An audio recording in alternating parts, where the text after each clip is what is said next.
अस्सलाम वालेकुम। आज हम स्टार्ट करेंगे टॉपिक नंबर 4.3 यानी कि work done in gravitational field. अब ये ग्रेविटेशनल फील्ड क्या है और उसमें होने वाला वर्क डन कैसा होगा। वर्क डन के बारे में हमने पढ़ा कि आप जब भी कोई फोर्स लगाते हो और उसकी मदद से बॉडी एक जगह से दूसरी जगह तक कोई ना कोई फासला, कोई ना कोई डिस्प्लेसमेंट कवर करती है, उस चीज़ का नाम है वर्क डन। लेकिन अब हम ख़ास तौर पे बात करने वाले हैं ग्रेविटेशनल फील्ड की।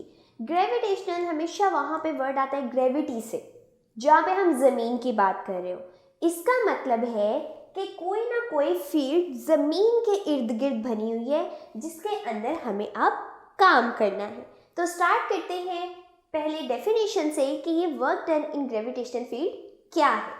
सबसे पहली बात है कि हमारी ज़मीन के इर्द गिर्द जितना भी रीजन है, जितनी भी स्पेस है, उसके अंदर अगर बॉडी के ऊपर फोर्स लगा के, फोर्स ऑफ अट्रैक्शन लगा के उससे कोई काम करवाया जाता है तो वो कहलाएगा work done in gravitational field. So region of space around the earth within which it exert a force of attraction on other bodies. तो हमने ये पढ़ रखा है कि जो अर्थ है इसकी अपनी एक फोर्स ऑफ अट्रैक्शन है। ये उस फोर्स ऑफ अट्रैक्शन से हर दूसरी बॉडी को अपनी तरफ अट्रैक्ट करता है। अब इसका अराउंड एक ये स्पेस जो यहाँ तक अब हमें पूरी नज़र आ रही है कि ये यहाँ तक अगर कोई ना कोई ऑब्जेक्ट इस ज़मीन के ऊपर या अंदर मौजूद है तो उसके ऊपर ये फोर्स लगाएगी। लेकिन अगर इससे बाहर जाके कहीं ऑब्जेक्ट हमारा पड़ा होगा तो उस पर फोर्स नहीं लगेगी।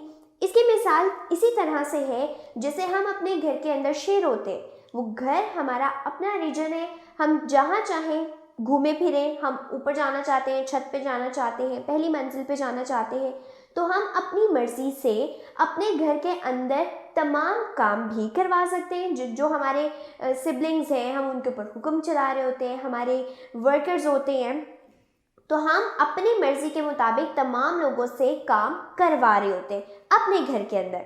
लेकिन जैसे ही आप किसी और के घर में जाते हो, आप उतना फ्रैंक होके, आप उतना फ्रीली दूसरे बंदे से काम नहीं करवा सकते। इसी तरह से हमारी अर्थ का भी एक रीजन है जिसके अंदर वो हर चीज़ के ऊपर फोर्स लगा रही है। उससे बाहर जो भी कुछ होगा वो बात की बात है कि उसके ऊपर इतनी फोर्स नहीं लग पाएगी। तो अभी हम ऐसे रीजन से डील कर रहे हैं जिसके अंदर फोर्स ऑफ अट्रैक्शन है। और अब हम ये देखेंगे कि अगर यहाँ पे फोर्स ऑफ अट्रैक्शन मौजूद है, जो ग्रेविटी जो अर्थ हर टाइम दूसरी बॉडीज़ के ऊपर लगा रही है, उसकी मदद से वर्क डन कैसा होगा। तो अब हम चलते हैं एक्सप्लेनेशन की तरफ। सबसे पहला और मेन पॉइंट ये है कि जब भी आप ग्रेविटेशनल फील्ड की बात करोगे उसमें होने वाला वर्क डन इंडिपेंडेंट है कि आपने कौन सा पाथ फॉलो किया है। इसके भी मिसाल इसी तरह से आपके घर के दो रास्ते हैं छत पे जाने के लिए। एक डायरेक्ट है जो सबको नज़र आता है, सीढ़ियों से आपने रखा हुआ है। एक आपने कोई खुफिया रास्ता रखा हुआ है। अब वो खुफिया रास्ता सिर्फ आपको पता है और आप चाहें तो उस रास्ते को इख्तियार करें, आप चाहें तो दूसरा रास्ता इख्तियार करें। इसका मतलब है अपने रीजन के अंदर अंदर आप हर चीज़ के लिए इंडिपेंडेंट है।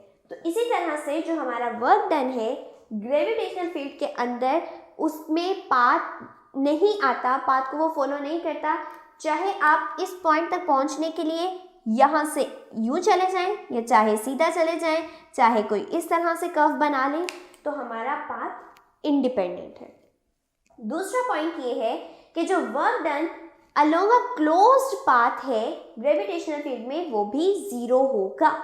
क्लोज पाथ का क्या मतलब होता है कि अगर हम लोग यूँ देखें कि ये एक लाइन बना दी, ये लाइन यहाँ से शुरू हुई, यहाँ पे ख़त्म हो गई, हमने यहाँ से चल के यहाँ तक फासला तय किया, क्या हम वापस उसी जगह पे पहुँचे जहाँ हम पहले थे?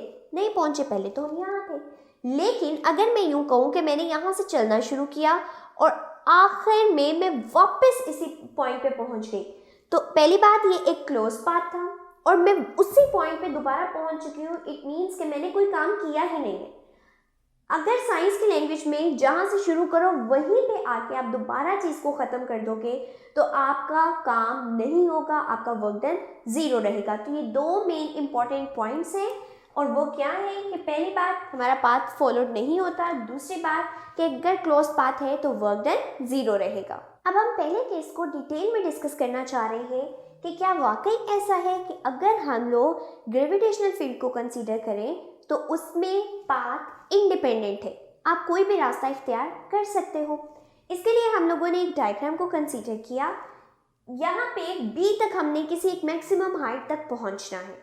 हमारे पास इसके लिए दो रास्ते हैं, या तो हम इस तरह करें कि पहले यहाँ जाएं एंड देन यहाँ पहुँच जाएं, या दूसरा रास्ता ये है कि पहले C तक जाएं एंड देन B पे चले जाएं।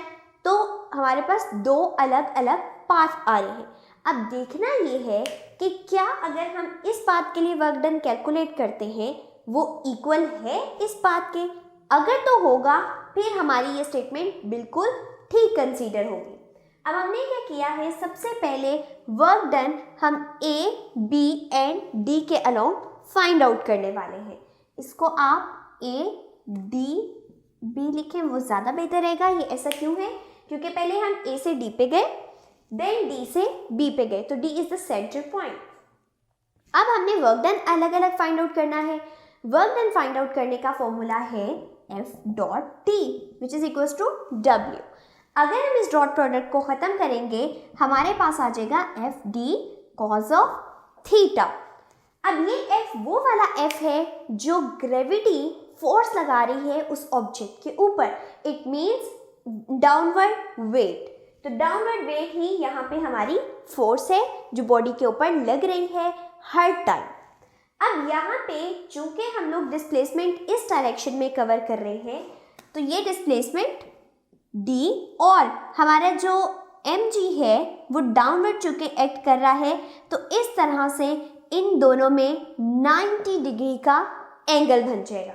जब हमारे पास यहाँ पे 90 डिग्री का एंगल बनेगा मीन्स F mg के equal, D as it is क्योंकि D हमारा इस डायरेक्शन में है, अभी कोई हाइट अटेन नहीं की, और थीटा हमारा 90 डिग्री।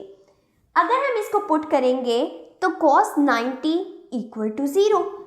इसका मतलब है जब यही वैल्यू 0 हो गई तो बाकी पूरी वैल्यू भी 0 हो जाएगी, क्योंकि किसी भी चीज़ को 0 से मल्टीप्लाई करें तो वो 0 हो जाता है। इसका मतलब है हमारा इस पाथ पे कोई वर्क डन नहीं हो रहा।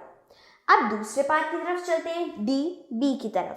हमने ये पढ़ा है कि चूँकि ग्रेविटी हर चीज़ को नीचे अपनी तरफ अट्रैक्ट करती है तो इसका वेट हमेशा डाउनवर्ड ही एक्ट करेगा। जबकि अभी हम बात कर रहे हैं कि हम कोई ना कोई हाइट अटेन कर रहे हैं। जब हाइट अटेन कर रहे हैं तो हम ऊपर की तरफ जा रहे हैं। इट मीन्स कि दोनों एक दूसरे के एंटी पैरेलल हो चुके हैं, एक अपवर्ड जा रहा है एक डाउनवर्ड है। तो इसलिए हमारे पास इस टाइम जो एंगल बनेगा वो बनेगा 180 डिग्री। तो फोर्स आ गई mg के इक्वल, चूँकि डिस्प्लेसमेंट हमारा किसी न किसी हाइट के इक्वल था इसलिए h आ जाएगा, जबकि थीटा इसमें 180 डिग्री है। और अगर हम यहाँ cos 180 डिग्री अब देखें तो cos 180 डिग्री इक्वल्स टू -1। -1 से जब हमारा mgh मल्टीप्लाई होगा तो हमें दे देगा माइनस साइन के साथ mgh। तो ये अभी तक हमने पहले पाथ के लिए फाइंड आउट किया कि हर एक लाइन के अलोंग क्या वर्क डन हो रहा है। इस पे 0 हो रहा है जबकि इस पे -mgh। अब देखना ये है कि क्या पार्ट 2 पे भी ऐसा ही कुछ हो रहा है। अगर हो रहा होगा तो फिर ये हमारी स्टेटमेंट बिल्कुल करेक्ट साबित होगी।